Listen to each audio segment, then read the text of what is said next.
Good morning student. आज हम class 9th का फिजिक्स का चैप्टर मोशन के बारे में पढ़ेंगे। मोशन जो चैप्टर है वो बेसिकली डील करता है इक्वेशन ऑफ मोशन, जो मोशन की स्टडी करते हैं। तो हम हमारे पास फिजिक्स की मैकेनिक्स ब्रांच है जो डील करती है study of object at rest और मोशन। तो हमारी जो मैकेनिक्स है, जो फिजिक्स की एक ब्रांच है, वो डील करती है study of object at rest और मोशन। मैकेनिक्स हमारे पास इसकी दो होती है, काइनेमेटिक्स और डायनेमिक्स। काइनेमेटिक्स क्या होती है? Study of motion with respect to time without taking account the forces and energy involved. Means ये मोशन की स्टडी करती है, बट ये उन फैक्टर्स की स्टडी नहीं करती जिसकी वजह से मोशन हो रहा है। तो वो हमारे पास कौन डील करती है? डायनेमिक। डायनेमिक क्या होती है? डायनेमिक भी मोशन की स्टडी करती है, लेकिन ये स्टडी करेगी किसकी? Cause of motion. जैसे मैं एग्जांपल लूं इलेक्ट्रोडायनेमिक। किसका एग्जांपल लूं मैं? इलेक्ट्रोडायनेमिक। तो इलेक्ट्रोडायनेमिक क्या होती है कि कोई जो पार्टिकल है वो मोशन में आया ड्यू टू इलेक्ट्रिक फील्ड। तो इसका कारण क्या था? Electric field. तो काइनेमेटिक्स क्या है? Study of motion without taking account the forces and energy involved. But dynamics क्या है? ये स्टडी करती है कॉज ऑफ मोशन की। तो हम क्या, यहाँ पर हमारे पास एक इम्पोर्टेंट लाइन है कि नथिंग कैन एब्सोल्यूट रेस्ट, कि कुछ भी हम किसी को भी ऐसे नहीं बोल सकते कि ये पर्टिकुलर बॉडी रेस्ट में है। नहीं, जैसे मैं एक एग्जांपल लेकर देती हूँ कि हमारी अर्थ पे मैंने एक बिल्डिंग का एग्जांपल ले लिया। तो building with respect to its surrounding that is earth, वो किसके ऊपर है? रेस्ट पे है। बट हमें ये भी पता है कि हमारी जो अर्थ है वो रिवॉल्व करती है अराउंड दी सन, बट अपनी एक्सिस पे क्या करती है? रोटेट करती है।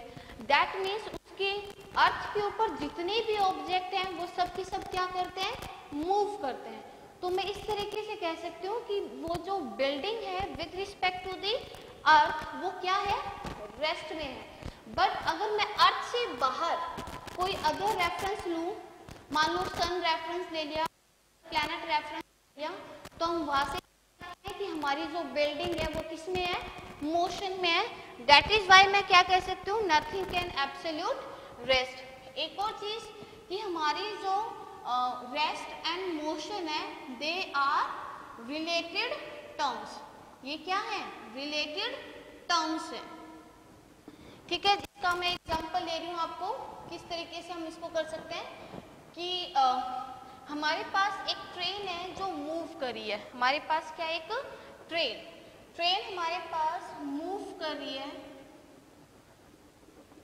ठीक है, ये हमारे पास प्लेटफॉर्म है और प्लेटफॉर्म पे एक लड़की है। ठीक है, तो अब यहाँ पे अगर मैं स्टडी करूँ तो मैं कहती हूँ कि ये जो लड़की है विद रिस्पेक्ट टू प्लेटफॉर्म क्या है? रेस्ट पर है। ये जो लड़की है विद रिस्पेक्ट टू प्लेटफॉर्म किस पर है? पे। लेकिन ये जो ट्रेन है वो मूव कर रही है, तो ये किसके रिस्पेक्ट में मूव कर रही है? इस गर्ल के रिस्पेक्ट में मूव कर रही है। तो हमने क्या कहा कि ये जो ट्रेन है वो मूव कर रही है with respect to girl. Outside the क्या है? ट्रेन में है। जो प्लेटफॉर्म पे जो लड़की है उसके रिस्पेक्ट में ट्रेन क्या कर रही है? मूव कर रही है। बट यहीं पर अगर कोई पैसेंजर बैठा हो तो वो अगर इसके रिस्पेक्ट में ले तो वो क्या देखता है कि वो दोनों किस में है? रेस्ट में। कुछ टाइम के बाद वो अगर देख रहे हैं तो वही दोनों एक दूसरे के आमने सामने, तो इट मीन्स वो उनके अकॉर्डिंग क्या लगेगा कि ट्रेन क्या है? रेस्ट में है। तो इन सब से हम एक छोटी सी बात को बोलते हैं कि अगर मुझे जब भी किसी ऑब्जेक्ट की स्टडी करनी है कि वेदर इट एट रेस्ट और मोशन, तो हमें एक चीज फिक्स करनी पड़ेगी, दैट इज रेफरेंस, कि हम किसके रेफरेंस में ले रहे हैं? ये ट्रेन, ये जो लड़की प्लेटफॉर्म पे है उसके रिस्पेक्ट में वो क्या कर रही है? मूव कर रही है। बट यही ट्रेन अगर इनका रेफरेंस लेती है तो वो क्या है? रेस्ट में है। तो इसलिए हम क्या बोल सकते हैं कि जब भी हमें ऑब्जेक्ट की स्टडी करना हो कि वो रेस्ट में है या मोशन में है या उसने कितनी पोजीशन कवर की है, तो हम किसके रिस्पेक्ट में लेते हैं? Reference point. तो रेफरेंस पॉइंट क्या होता है? रेफरेंस पॉइंट वो पॉइंट होता है जो हमें ऑब्जेक्ट की पोजीशन को लोकेट करके देता है, यानी जहाँ से हम उसकी स्टडी कर सकते हैं, उसकी पोजीशन की स्टडी कर सकते हैं, उसकी रेस्ट, मोशन, इन सब की स्टडी करते हैं। बेसिकली हम इसको क्या बोलते हैं? ओरिजिन। हम क्या बोलेंगे उसको? ओरिजिन। नेक्स्ट हमारे पास आ जाते हैं फ्रेम ऑफ रेफरेंस। हम क्या बोलेंगे? Frame of reference. Frame of reference. हमारे पास दो फ्रेम ऑफ रेफरेंस होते हैं। एक होता है इनर्शियल फ्रेम ऑफ रेफरेंस और एक होता है non inertial frame of reference. Inertial frame of reference वो फ्रेम ऑफ रेफरेंस है जहाँ पर न्यूटन्स लॉ एग्जिस्ट करते हैं। हमारे न्यूटन्स के जो तीनों लॉ हैं वो एग्जिस्ट करेंगे तो that is inertial frame of reference, और अगर एग्जिस्ट नहीं करेंगे तो that is non inertial frame of reference. तो हम यहाँ पर फ्रेम ऑफ रेफरेंस हमारे पास एक 3D हम ले लेते हैं, ठीक है। They are mutually perpendicular to each other. ये हमारे पास होगी एक्स एक्सिस, ये हमारे पास होगी वाई एक्सिस, और ये हमारे पास क्या होगी? Z axis. इसको मैंने कंसिडर किया ओरिजिन, यानी कि रेफरेंस पॉइंट। मीन्स मुझे अब किसी भी ऑब्जेक्ट की स्टडी करना है तो मैं कहाँ से स्टडी करूंगी? ओ से स्टडी करूंगी। तो हम फ्रेम ऑफ रेफरेंस हमारे पास स्टडी होते हैं एक्स एक्सिस, वाई एक्सिस और जेड एक्सिस। लेट मैं एग्जांपल ले रही हूँ कि हमारे पास 1 0 0 ये हमारे पास कोऑर्डिनेट दे रखे हैं, दैट इज कि हमारा जो ऑब्जेक्ट है वो एक्स एक्सिस में लाई कर रहा है, वाई में 0 और जेड में 0। तो हम यहाँ से क्या देखेंगे कि वो उसकी पोजीशन कहाँ है? यहाँ है। तो it means frame of reference में हम बहुत ही इजीली ऑब्जेक्ट की पोजीशन को लोकेट कर सकते हैं। तो हमने यहाँ पर क्या देखा कि हमारा जो ऑब्जेक्ट है वो ए पोजीशन पर है, तो इस तरीके से हम पोजीशन को लोकेट कर सकते हैं। ऐसे अगर आप और डिफरेंट कोऑर्डिनेट्स लोगे तो हमारे पास क्या आएगी? डिफरेंट पोजीशन आएगी। जीपीएस भी हमारे पास इसी तरीके से काम करता है कि वो उसकी पोजीशन को क्या करता है? लोकेट करता है। अब ये हमारे पास 3 टाइप से होते हैं। फर्स्ट हो गया हमारे पास 1D। अगर मैं 1D की बात करूं, 1D का मतलब क्या हुआ कि ऑब्जेक्ट मूव कर रहा है बट एक सिंगल कोऑर्डिनेट में मूव कर रहा है, सिंगल डायमेंशन में मूव कर रहा है। वो एक्स एक्सिस भी हो सकती है, वो वाई एक्सिस भी हो सकती है और वो जेड एक्सिस भी हो सकती है। यानी वो जब एक सिंगल स्ट्रेट लाइन में मूव करता है, जब वो क्या करता है? एक सिंगल स्ट्रेट लाइन में मूव करता है, यानी रेक्टिलिनियर मोशन अगर करता है, जब वो स्ट्रेट लाइन में मूव करेगा, जैसे मैं एग्जांपल लूँ, मेट्रो ट्रेन वो अपने ट्रैक्स पे एक सिंगल स्ट्रेट लाइन में दौड़ रही हैं, ठीक है। हमारे पास एक इंसान है जो रोड पे पैदल चल रहा है, तो ये वॉक कर रहा है, मेट्रो ट्रेन है, वो सब क्या करें? एक सिंगल एक्सिस में मूव करें कि मान लो ये हमारे पास एक्स एक्सिस में मूव कर, वाई जेड एक्सिस फिक्स्ड, तो इसको हम क्या बोलेंगे? 1D। तो 1D में हमारे पास जो ऑब्जेक्ट की पोजीशन होती है वो एक सिंगल कोऑर्डिनेट में होती है, और इसी तरीके से वो कैसे मूव करता है? स्ट्रेट लाइन, यानी रेक्टिलिनियर मोशन होता है। और अगर मैं वही बात करूं कि 2D हमारे पास मोशन इन 2D, मैं क्या बात करूं? Motion in 2D। तो दैट इसका मतलब क्या हुआ कि अब जो हमारा ऑब्जेक्ट है वो मूव कर रहा है, वो 2 कोऑर्डिनेट्स में यानी 2 डायमेंशन में मूव कर रहा है। अब हमारा जो ऑब्जेक्ट है वो इसमें मूव कर रहा है 2 डायमेंशन में। वो एक्स वाई भी हो सकता है, वो वाई जेड भी हो सकता है और वो जेड एक्स भी हो सकता है। यानी कि अब अगर हमारा ऑब्जेक्ट लोकेट करे किसमें? प्लेन में, यानी मूव करे किसमें? प्लेन में। जब भी मोशन किस में होता है? प्लेन में होता है, यानी वो क्या है? 2D। जैसे मैं एग्जांपल दे रही हूँ आपको, कैरम बोर्ड। इसका एग्जांपल दे रही हूँ, कैरम बोर्ड का दे रही हूँ कि ये हमारे पास कैरम बोर्ड है, ये एक्स एक्सिस हो गई, ये वाई एक्सिस हो गई, और ये हमारे पास इस तरीके से अगर मूव कर रही है तो वो क्या हो गया, 2D हो गया। तो 2D में हमारे पास क्या हो जाएंगे, 2 डायमेंशन आ जाते हैं, यानी ऑब्जेक्ट जब भी प्लेन में मूव करेगा तो वो हमेशा कैसे मूव करेगा, 2D में मूव करेगा। जैसे ये सर्कल है, अगर ऑब्जेक्ट इस तरीके से मूव कर रहा है तो वो कैसे मूव कर रहा है, 2D में मूव कर रहा है, यानी प्लेन में मूव कर रहा है। उसके बाद अगर मैं कहूँ तो यानी कि मोशन इन 3D, क्या कहूँ, motion in 3D, motion in 3D की अगर मैं बात करूं, यानी अब हमारा जो ऑब्जेक्ट है वो मूव कर रहा है तीनों के तीनों कोऑर्डिनेट में, यानी एक्स कोऑर्डिनेट में भी, वाई कोऑर्डिनेट में भी एंड जेड कोऑर्डिनेट में। यानी जब ऑब्जेक्ट मूव करे किसमें, स्पेस में, जब ऑब्जेक्ट मूव करेगा किसमें, स्पेस में, तो तीनों कोऑर्डिनेट लाई करेंगे एक्स, वाई और जेड। जैसे एग्जांपल, बर्ड्स हमारे पास क्या कर रहे हैं, यानी बर्ड्स उड़ रहे हैं, ठीक है, पतंग उड़ा रहे हैं हम। ये जो सारे एग्जांपल हैं जब किसी में हो, स्पेस में हो, तो हमारे पास क्या होता है, मोशन इन 3D। यानी जब स्ट्रेट लाइन या रेक्टिलिनियर मोशन होगा तो वो किस में होगा, 1D में होगा। प्लेन में जब मोशन होगा तो क्या होगा, 2D, और जब स्पेस में मोशन होगा तो वो क्या होगा, 3D। अब हमारे पास आता है कि मोशन कितने टाइप के, मोशन के टाइप क्या क्या है। फर्स्ट हमारे पास है random motion, type of motion में आ गया हमारे पास रैंडम मोशन, यानी जब ऑब्जेक्ट रैंडमली किसी भी डायरेक्शन में मूव करता है, रैंडमली किसी भी डायरेक्शन में मूव करता है, यानी उसकी कोई स्पेसिफिक पाथ नहीं होता, नो स्पेसिफिक पाथ। जब भी कोई ऑब्जेक्ट, कोई पार्टिकल, कोई मॉलिक्यूल रैंडमली किसी भी डायरेक्शन में जब मूव करता है, उसका कोई स्पेसिफिक पाथ नहीं होता, तो उसे हम क्या कहेंगे, रैंडम मोशन। एग्जांपल, 10 पार्टिकल है हवा में मूव कर रहे हैं तो वो क्या है, रैंडम मोशन। जैसे गैस मॉलिक्यूल सिलेंडर में मूव करते हैं, ये मान लो मैंने एक क्यूब ले लिया, इसमें मैंने ये देखा कि हमारे जो ये पार्टिकल्स हैं या जो गैस मॉलिक्यूल है वो डिफरेंट डायरेक्शन में मूव कर रहे हैं, तो इसको मैं क्या बोल सकती हूँ, रैंडम मोशन।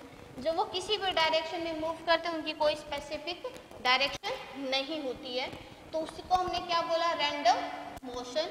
उसके बाद आता है हमारे पास ट्रांसलेशनल मोशन, कि every particle of the body has same displacement, कि जितने भी एक बॉडी के जितने भी पार्टिकल हैं उनकी अगर सेम डायमेंशन होती है, यानी सेम डिस्प्लेसमेंट अगर होती है, तो हम क्या बोलेंगे, ट्रांसलेशनल मोशन। 1D में ट्रांसलेशन मोशन होता है स्ट्रेट लाइन, और कर्व्ड में भी मोशन हो सकता है। जब स्ट्रेट लाइन में मोशन होता है तो हम उसे बोलते हैं रेक्टिलिनियर मोशन, और जब कर्व्ड में मोशन होता है तो उसे हम बोलते हैं कर्वीलिनियर मोशन। तो रैंडम मोशन हो गया, ट्रांसलेशनल मोशन हो गया। नेक्स्ट हमारे पास क्या आता है, रोटेशनल मोशन। रोटेशनल मोशन क्या है कि अगर किसी, if the particle of the body revolve in a circle about the same axis, ठीक है, किसी कोई भी बॉडी है, इसकी हर एक पार्टिकल है, वो अगर सेम एक्सिस पर क्या कर रहे हैं, रिवॉल्व कर रहे हैं, तो that is rotational motion. Example बहुत इजी है कि हमारी अर्थ है वो रोटेट करती है अबाउट इट्स ऑन एक्सिस, और मैरी गो राउंड, तो ये हमारे पास क्या आ गए, इनके टाइप ऑफ मोशन। और लास्ट हमारे पास है ऑसिलेटरी मोशन और वाइब्रेशनल मोशन, और वाइब्रेशनल मोशन। तो ऑसिलेटरी मोशन और वाइब्रेशनल मोशन क्या होता है, जब ऑब्जेक्ट क्या करे, to and fro motion about it's fixed position, एक फिक्स पोजीशन पे क्या करता रहे, वो टू एंड फ्रो मोशन करता रहे, तो उसे हम क्या बोलेंगे, ऑसिलेटरी और vibratory motion. Example, pendulum of the clock, ठीक है। तो इस तरीके से हमारे पास क्या आ जाएंगे, डिफरेंट टाइप ऑफ मोशन, लेकिन हम यहाँ पर डील करेंगे रेक्टिलिनियर मोशन को। हम जो स्टडी कर रहे हैं मोशन की, वो स्ट्रेट लाइन में जब ऑब्जेक्ट मूव करता है, यानी रेक्टिलिनियर मोशन जब होता है, हम उसकी स्टडी करेंगे, उसके इक्वेशन ऑफ मोशन की स्टडी करेंगे। तो उससे पहले हमारे पास आ जाता है डिस्टेंस। ठीक है, हमारा टॉपिक आ गया। नेक्स्ट क्या है? डिस्टेंस। डिस्टेंस को अगर मैं बोलूं तो मैं क्या बोल सकती हूँ? Actual path length. मैं क्या बोल सकती हूँ? Actual path length covered by the body. Actual path length covered by the body, कि मान लो ये ए है, ये बी पॉइंट है, और वो इस तरीके से जब गया है तो ये एक्चुअल पाथ लेंथ उसने कवर किया है, तो हम इसको क्या बोलेंगे? डिस्टेंस। डिस्टेंस हमारे पास स्केलर क्वांटिटी है। डिस्टेंस हमारे पास क्या है? Scalar quantity. स्केलर क्वांटिटी वो क्वांटिटी होती है जिनकी सिर्फ और सिर्फ क्या होती है? मैग्नीट्यूड होती है। एग्जाम्पल, मैंने बोला कि मैं अपने घर से कहाँ जा रही हूँ? स्कूल जा रही हूँ। मैं घर से कहाँ जा रही हूँ? स्कूल। तो कोई फिक्स डायरेक्शन को हमने यहाँ स्पेसिफाई नहीं किया है, तो ये हमारे पास एग्जाम्पल किसका हो गया? डिस्टेंस का हो गया। कि मैंने 200 मीटर डिस्टेंस कवर किया है, तो उसने ये नहीं कहा कि 200 मीटर आपने किस डायरेक्शन में कवर किया है, इधर नॉर्थ और साउथ, ईस्ट और वेस्ट, नहीं, कोई डायरेक्शन स्पेसिफाई नहीं है। सिर्फ क्या स्पेसिफाई था? 200 मीटर, दैट इज मैग्नीट्यूड। तो ये हमारे पास क्या होती है? स्केलर क्वांटिटी, जिनका सिर्फ और सिर्फ क्या होता है? मैग्नीट्यूड होता है। तो एग्जाम्पल, डिस्टेंस हो गया, स्पीड हो गया, टेम्परेचर हो गया, मास हो गया, ये सब हमारे पास क्या होती है? स्केलर क्वांटिटी होती है। नेक्स्ट अगर मैं बात करूं कि ये क्या होती है? Path dependent. ये क्या होती है? Path dependent. अगर मैं एक इस पाथ से जाऊं, एक में अगर इस पाथ से जाऊं, तो ऑब्वियसली हमारे इन दोनों पाथ के, पाथ 1 और पाथ 2, पाथ 1 का जो वैल्यू है यानी जो डिस्टेंस है वो अलग होगा, पाथ 2 का डिस्टेंस अलग होगा। इसलिए ये फिजिकल क्वांटिटी पाथ डिपेंडेंट होती है। इसकी जो एसआई यूनिट होती है हमारे पास, इसकी एसआई यूनिट क्या होती है? मीटर। सीजीएस यूनिट क्या होती है? सेंटीमीटर। तो हमने यहाँ पर डिस्टेंस की बात की है, यानी एक्चुअल पाथ लेंथ जब कोई बॉडी अपनी कवर करती है तो उसे हम क्या बोलेंगे? डिस्टेंस। तो स्केलर क्वांटिटी होती है, पाथ डिपेंडेंट होती है, एसआई यूनिट क्या होती है? मीटर। इसको हम डिनोट करते हैं सिंपल एस से डिनोट करते हैं। नेक्स्ट हमारे पास आ गया डिस्प्लेसमेंट। नेक्स्ट क्या आ गई? डिस्प्लेसमेंट। डिस्प्लेसमेंट हमारे पास क्या होती है? अगर मैं बात करूं तो हमारे पास आ गया नेक्स्ट डिस्प्लेसमेंट। डिस्प्लेसमेंट को हम क्या बोलेंगे? Shortest distance between initial position and final position. Shortest distance between initial position and final position. जैसे मैंने अभी लिया था ए और क्या लिया था? बी। एक इस तरीके से जा रहा था, एक इस तरीके से जा रहा था। तो यहाँ हम डिस्प्लेसमेंट को क्या बोलेंगे कि उसने क्या कवर किया है? शॉर्टेस्ट डिस्टेंस कवर किया है between initial and final position. Initial position क्या थी? ए। फाइनल पोजीशन क्या थी? बी। तो ये जो हमारे पास निकल कर आया, ये हमारे पास क्या हो जाएगा? डिस्प्लेसमेंट। क्या हो जाएगा भाई? डिस्प्लेसमेंट। क्लियर इतना? एक और एग्जांपल देती हूँ कि ये घर है, ठीक है, और यहाँ से चलना स्टार्ट हुआ है कि वो अपने घर जा रहा है, ए से कहाँ जा रहा है? बी जा रहा है। यहाँ उसने कवर किया 4 मीटर, यहाँ उसने कवर किया 3 मीटर। तो यहाँ हमें फाइंड आउट करना है उसका डिस्टेंस और डिस्प्लेसमेंट। डिस्टेंस क्या होता है हमारे पास कि वो ए से कहाँ गया है? बी गया। तो उसने एक्चुअल पाथ लेंथ कितनी कवर की है? ये कवर किया है। तो एस हमारे पास हो गया 4 meter plus 3 meter, that is 7 meter. तो डिस्टेंस क्या हुआ कि उसने एक्चुअल में कितनी पाथ लेंथ कवर की है? 4 मीटर प्लस 3 मीटर क्या हो गया? 7 मीटर। लेकिन डिस्प्लेसमेंट की अगर मैं बात करूं तो डिस्प्लेसमेंट सिर्फ डिपेंड करती है किस पे? उसकी इनिशियल और फाइनल पोजीशन पे, वो पाथ के ऊपर डिपेंड नहीं करती। तो उसकी इनिशियल पोजीशन क्या थी? ए पोजीशन थी, और उसकी फाइनल पोजीशन क्या थी, बी। तो ये हमारे पास क्या आ जाएगा, डिस्प्लेसमेंट। तो डिस्प्लेसमेंट हमारे पास क्या है, डिस्प्लेसमेंट को हम डिनोट करते हैं ये, ठीक है, हमारे ए से बी गया है, यानी इसकी डायरेक्शन कैसे बोलेंगे कि कैसे गया, वो ए से बी गया।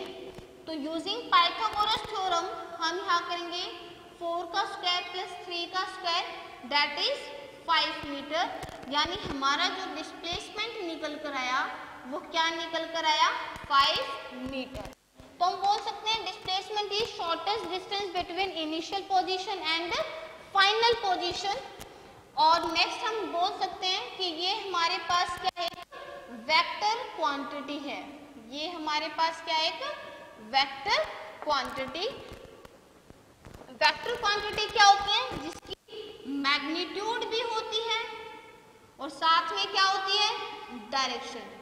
मैं बोलूं कि मैंने 200 मीटर कवर किया इन नॉर्थ डायरेक्शन, तो हम कैसे लेते हैं, north, east, west and south, इस तरीके से लेते हैं। तो इसने क्या कहा कि 200 मीटर कवर किया इन नॉर्थ डायरेक्शन, तो मेरी ये एक पर्टिकुलर डायरेक्शन होगी। ऐसा नहीं कि हम किसी भी रैंडम डायरेक्शन में जा रहे हैं, नहीं, उसकी अब एक स्पेसिफाइड डायरेक्शन है कि वो सिर्फ किस में जा रहा है, नॉर्थ में जा रहा है। तो ये हमारे पास क्या कहलाई जाती है, वेक्टर क्वांटिटी, इसलिए हम इसको डिनोट करते हैं ये।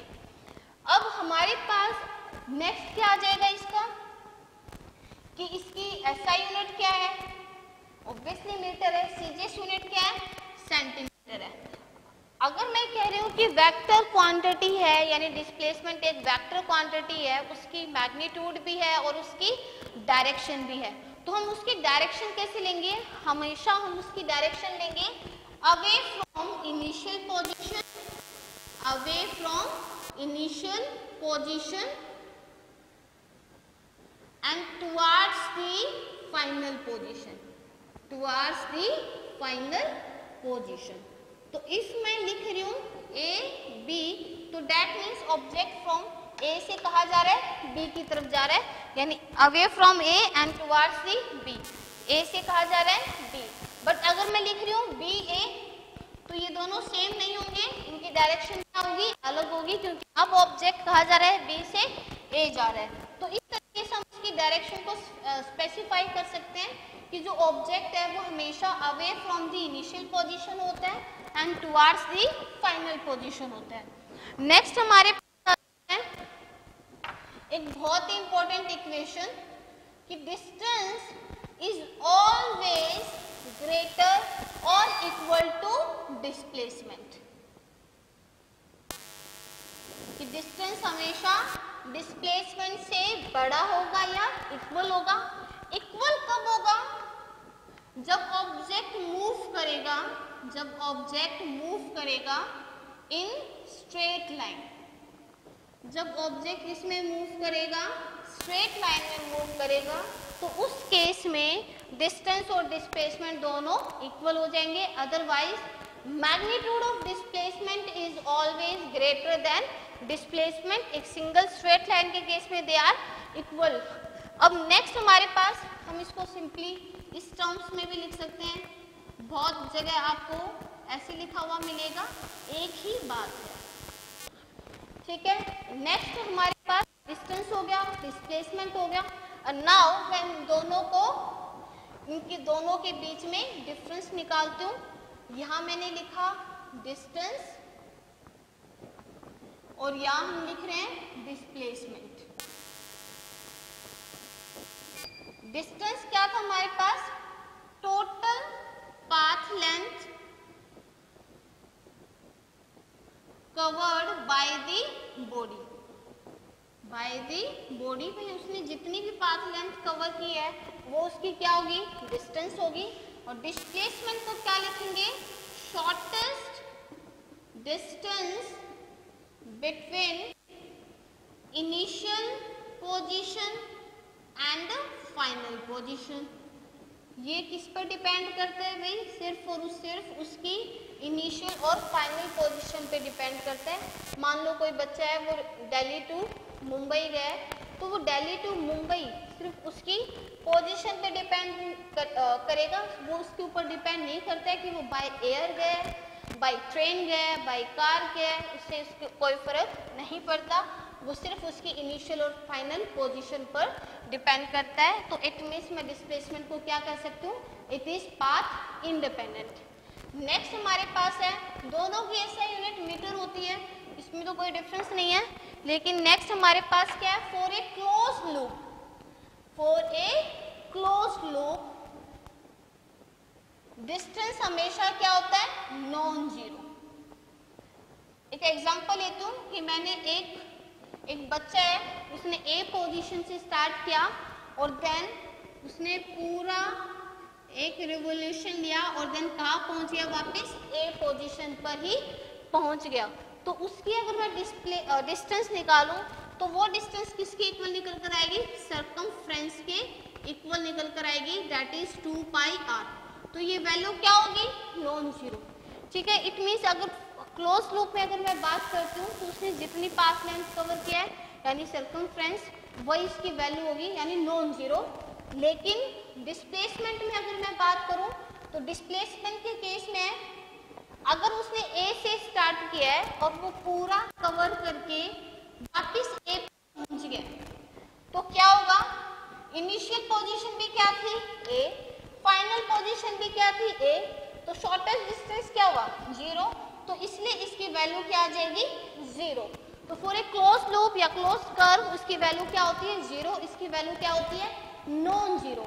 अगर मैं बात करूं, distance will never decrease, distance will never decrease,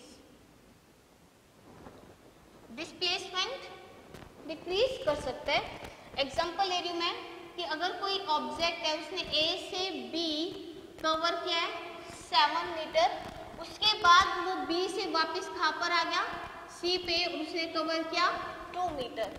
तो इस पॉइंट पे मैं डिस्टेंस अगर निकालना चाहूँ तो डिस्टेंस कितना हो गया, 7 meter plus 2 meter that is 9 meter. तो वो डिक्रीज नहीं हुआ कि बेशक उसने ये पॉइंट कम कर दिया है लेकिन डिस्टेंस डिक्रीज नहीं होता। बट डिस्प्लेसमेंट की अगर बात करूं तो डिस्प्लेसमेंट डिपेंड करता है only initial position and final position. उसके लिए कोई फर्क नहीं पड़ा कि पहले वो ऐसे गया देन वो ऐसे आया, लेकिन वो सिर्फ डिपेंड करेगा इनिशियल और फाइनल पोजीशन पर। तो यहाँ पर डिस्प्लेसमेंट क्या निकल कर आ गया, 7 मीटर माइनस में 2 मीटर दैट इज 5 मीटर। तो यहाँ डिस्प्लेसमेंट क्या हो रहा है, डिक्रीज, लेकिन ये कभी भी डिक्रीज नहीं होगा। डिस्टेंस हमेशा क्या रहता है, पॉजिटिव, क्योंकि कोई डायरेक्शन स्पेसिफाई नहीं है, वो हमेशा क्या रहता है, पॉजिटिव। डिस्प्लेसमेंट क्या हो सकता है, पॉजिटिव भी हो सकता है, में पॉजिटिव, नेगेटिव और जीरो, पॉजिटिव, नेगेटिव और जीरो तीनों ही हो सकते हैं। तो ये था हमारा डिस्टेंस और डिस्प्लेसमेंट में डिफरेंस। एक क्वेश्चन में लिखती हूँ, ठीक है, ये लास्ट क्वेश्चन है, तो हमारा डिस्टेंस और डिस्प्लेसमेंट कंप्लीट हो जाएगा। If farmer has to go 500 meter due to north, 400 meter due to east and then 200 meter due to south to reach his field। कि किसान है वो अपने खेत में पहुंचने के लिए उसे 500 मीटर कवर करना पड़ा नॉर्थ में, देन ईस्ट में कवर करना पड़ा 400 मीटर, साउथ में कवर करना पड़ा उसे 200 मीटर। तो उसका हमें क्या निकालना है, इसमें डिस्टेंस और डिस्प्लेसमेंट दोनों निकालना है। डिस्टेंस बेसिकली क्या हो जाएगा, डिस्टेंस हो जाएगा 500 plus 400 plus 200 that is 1100। But अगर मैं डिस्प्लेसमेंट की बात करूं तो डिस्प्लेसमेंट क्या निकल कर आया, यहाँ कर दो, ये कितना बचा 300, ये 400, ठीक है। डिस्प्लेसमेंट होता है shortest distance, A to B, तो क्या निकल कर आ जाएगा 500 मीटर।